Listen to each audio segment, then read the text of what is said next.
Docteur K, avec votre permission, s'il vous plaît, permettez-moi d'aller au-delà de mes 3 minutes.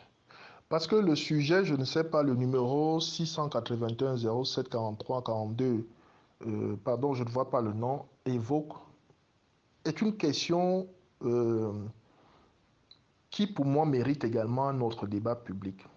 Mais sur le prisme global du communautarisme, mais le problème Bamileke, qui est similaire au problème anglophone. C'est bien qu'on en parle. Vraiment, docteur, que je vous en prie, ne me sanctionnez pas. Accordez-moi au-delà de 3 minutes, même si je fais 10 minutes, parce que je vais bien m'exprimer sur la question Bamleke. Moi, je suis originaire du littoral, de père et de mère. D'accord? Département de la Sanaga-Maritime et département du Cam. Mais il faut qu'on se dise les vérités dans ce pays.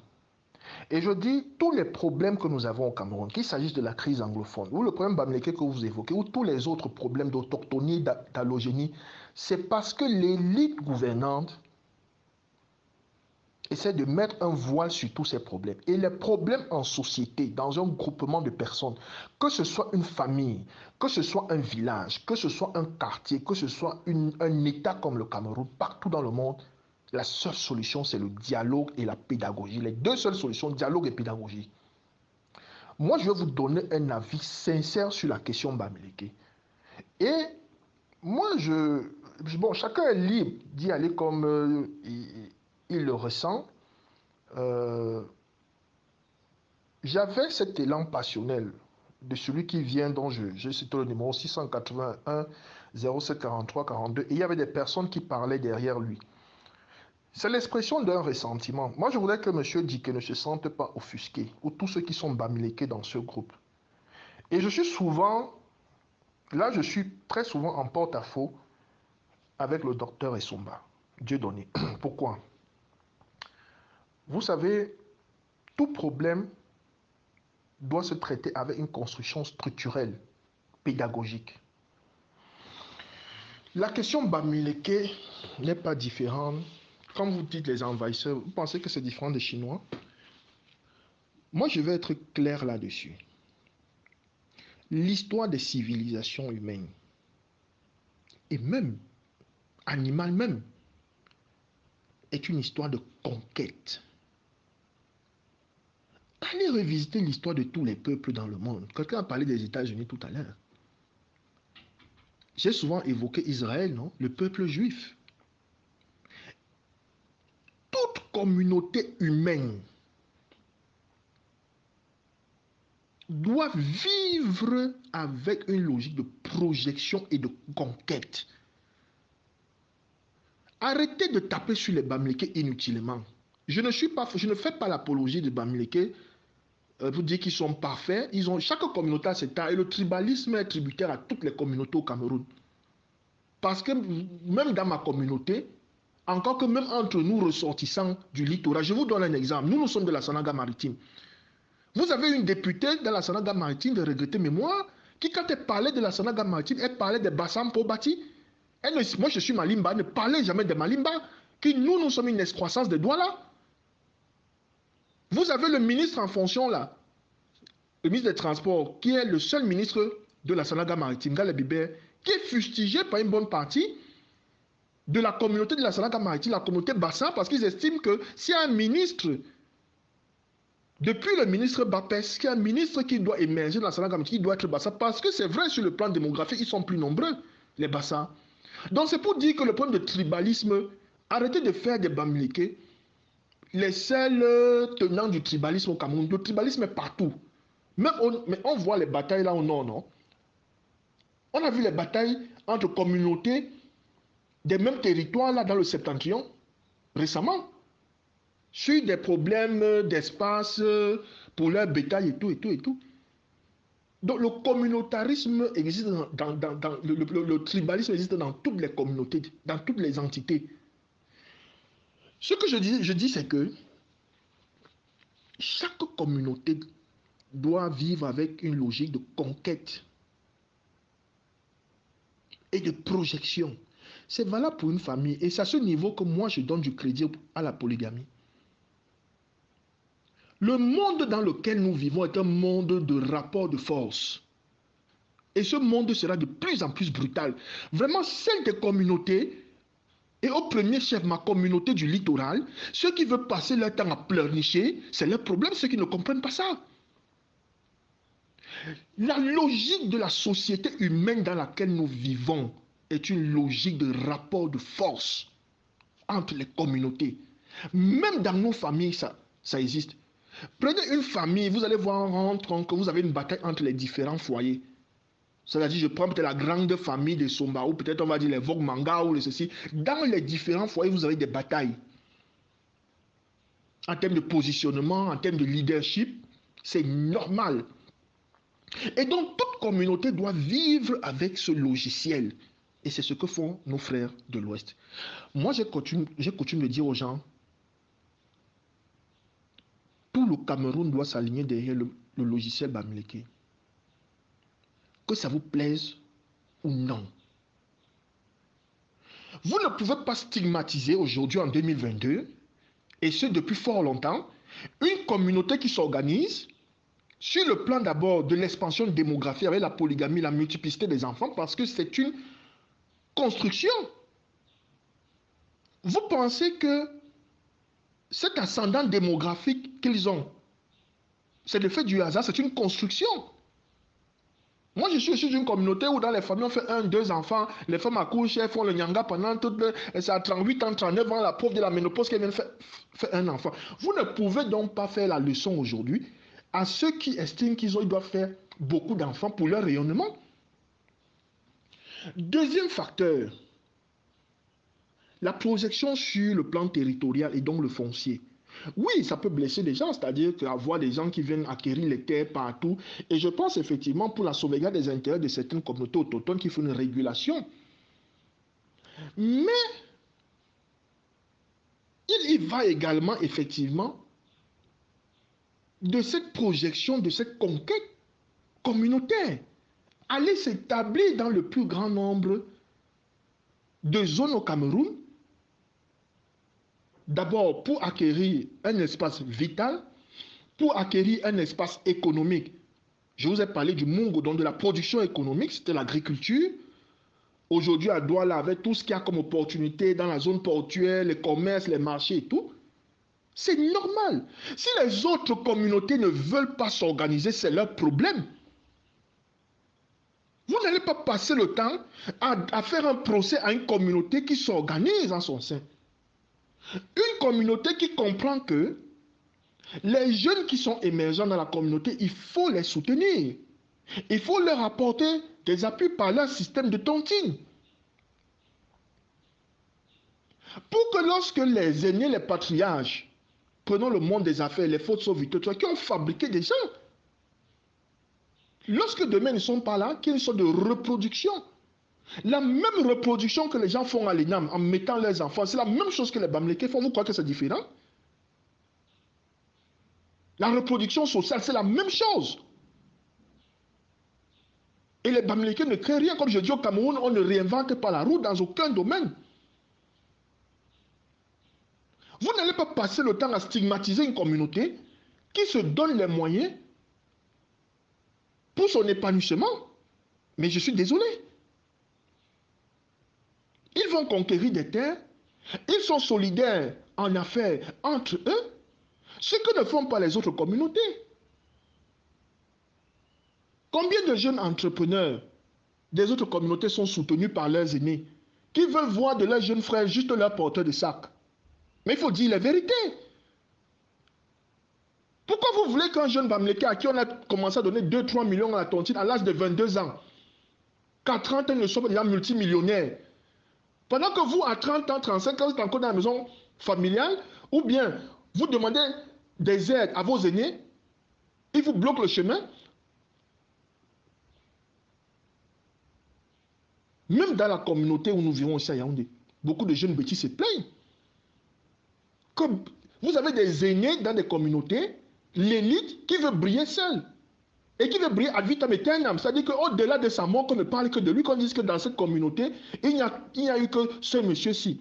Qui ne s'organise pas à créer, à mettre en exergue une certaine reproduction de la communauté sur le long terme. Pourquoi vous faites un procès au Bamileke? Non, je dis, il faut être sincère. Une communauté qui, au lieu d'être sédentaire, comprend qu'il faut faire une certaine expansion sur le plan territorial. Aller acquérir les terres, le foncier, ça peut choquer, mais quand les grands ont les moyens, nous sommes dans une économie libérale que quand son agent achète son terrain. Alors, ceux qui disent qu'à l'ouest, vous ne pouvez pas acheter un terrain, ça, ce sont donc des éléments de régulation qui s'imposent par l'administration. Mais si c'est réalité, c'est que l'administration aussi, au niveau local là-bas, laisse faire. Et il ne doit pas avoir une zone au Cameroun où un Camerounais doit être interdit d'accès à la propriété foncière ou à tel avantage du fait de ses origines.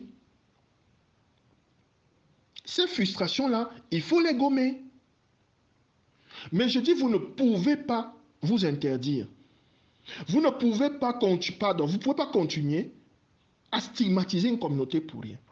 Je prends la communauté Ekambiti. Dans un autre forum, je le disais récemment. Regardez qui sont les premiers pourfendeurs de M. Mugubelinga. Ce sont ses frères Betty. Vous avez vu combien de Bamileke insultaient Fotso Victor? Vous avez vu combien de Bamileke insultaient Kadi de Fotso? Même quand Yves Michel Fotso a été happé par les perdus, combien de Bamileke l'ont stigmatisé? La solidarité communautaire. Même si les fils du village échouent, même s'ils pêchent dans tel ou tel domaine, on ne les jette pas à la vindicte populaire. Mais regardez les autres communautés. Regardez les autres communautés. Je donne pour seul exemple le Zomlois.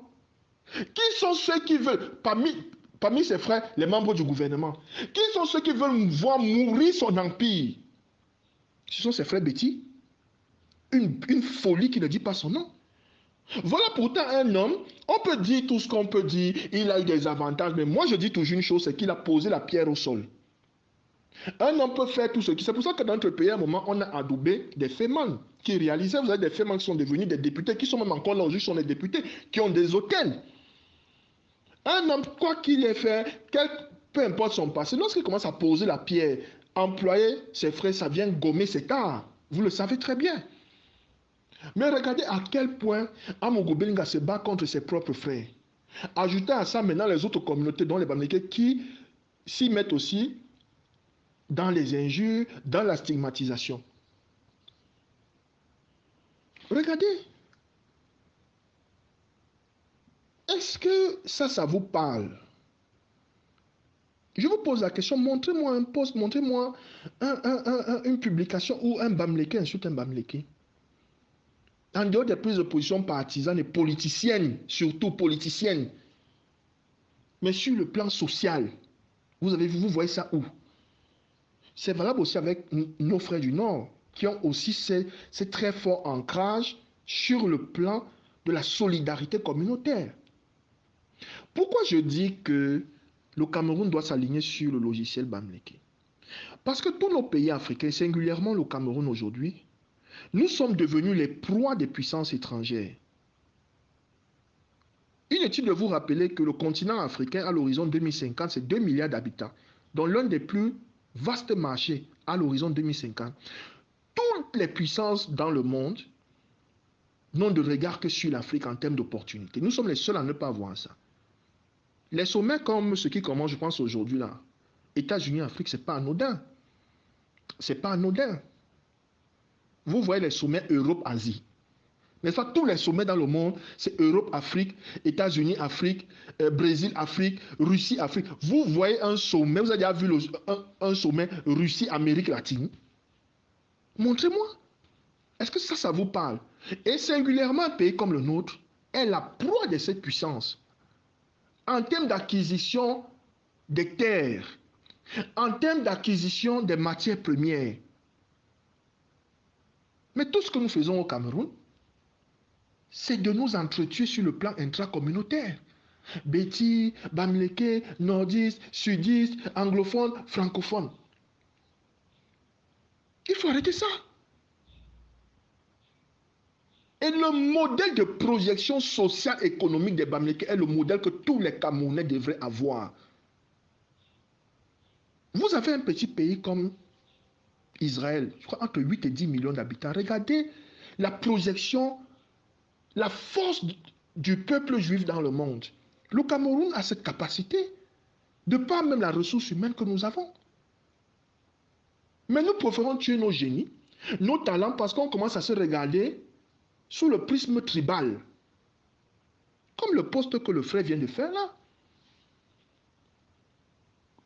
Et je dis une chose, quand tu dis que les Bamileke sont des envahisseurs, mon frère, le mot envahisseur là, tu crois que c'est péjoratif, ce n'est pas péjoratif. C'est une réalité de la civilisation humaine, monsieur. Vous pensez que les Européens ont fait quoi quand ils sont arrivés aux États-Unis, en Amérique, une terre qui était habitée par des Indiens? Vous pensez que c'était quoi? Ce ne sont pas les envahisseurs? Vous pensez que c'est quoi? Ce que la Chine fait aujourd'hui avec les Chinatown partout, y compris en Afrique, vous pensez que c'est quoi? Ce n'est pas envahisseur. Pourquoi vous n'utilisez pas le terme envahisseur envers les Chinois? Vous n'utilisez ça que contre vos frères Bamileke. Pourquoi? Mais soyons sérieux. Nous avons besoin plus que jamais d'une solidarité nationale qui transcende les communautés pour l'émergence du Cameroun. Plus que jamais, nous avons besoin de cette solidarité. Et dans un pays, vous avez des communautés comme ça qui sont des phares, qui sont des références, qui sont des repères. Mais il y a un dicton qui dit, si ton frère te dépasse, tu portes son sac. Il n'y a aucune honte à apprendre du modèle d'une autre communauté. Moi, je vois mes frères à Deido là, qui ne faisaient pas le bain skin, ils font déjà le bain skin aujourd'hui. Ils ont compris qu'il n'y a pas l'argent sale. Ou non, avant, on disait que non, l'argent là, c'est les travaux sales. Non, il n'y a pas l'argent sale. Tu fais un travail qui a l'air sale, quand ça produit l'argent là, c'est le même argent que celui qui est assis au bureau. C'est ce que les Bamileke nous ont enseigné. Au lieu de rester là comme certains, je vois ces gens qui n'attendent que le concours de l'ENAM, le concours de l'ENAM, le concours de l'ENAM, le concours de l'ENAM. Tu vois des jeunes, quelqu'un pendant 10 ans, jusqu'à ce qu'il ait 32 ans, il ne fait que le concours de l'ENAM. Il n'attend que le concours de l'ENAM. L'entrepreneuriat dans certaines communautés est vu comme un échec social. L'entrepreneuriat est vu comme un échec social. Vous êtes un homme d'affaires, vous vous battez. Votre frère qui est commissaire ou administrateur civil qui gagne moins que vous est célébré au village. En pays bêtis, Dieu donne son mal. Je pense que je ne me trompe pas. Là où à l'ouest, c'est celui qui est entreprenant qui est célébré. Donc c'est une différence de paradigme. Vous ne pouvez pas faire un procès aux gens quand vous avez une différence de paradigme, d'appréciation des réalités sociales.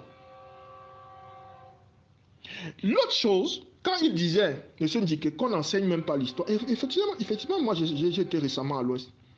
Le côté envahisseur, mais il faut le comprendre. La géographie de l'ouest. Beaucoup de zones sont des terres de montagne, où la vie, où la production est très ingrate. Ce sont des zones de montagne. Il est donc normal que les gens aillent chercher ailleurs un meilleur espace vital. Vous ne pouvez pas interdire ça aux gens. Mais posez-vous la question, pourquoi ce sont les Bamileke qui sont venus massivement faire l'agriculture dans le Mungo? Pourquoi les fils du Mungo n'ont pas cultivé dans le Mungo? Est-ce que vous vous posez les bonnes questions? Si on prend le domaine du foncier, pourquoi l'élite de certaines communautés ne sponsorise pas les lotissements et les immatriculations? Il faut encore que ce sont les financiers Bamileke qui viennent le faire. Après, quand ils rachètent les terres, vous vous plaignez. Mais vous voulez quoi à la fin? Vous avez des communautés qui ont l'avantage de certaines opportunités sur le plan foncier, mais l'élite ne fait rien. Quand l'élite vient s'y investir, c'est qu'on vient s'accaparer des terres des frères du village. On est général, on est colonel, on est ministre, on est DG, on vient s'accaparer 20 hectares, 30 hectares, on veut tout pour soi-même, pour moi tout seul. Là où l'homme Bamileke vient, quand il achète une grosse parcelle, 10-15 hectares, ça devient une distribution communautaire. Vous allez voir dans beaucoup de zones où il y a eu des financiers pour les lotissements et les immatriculations dans certaines zones.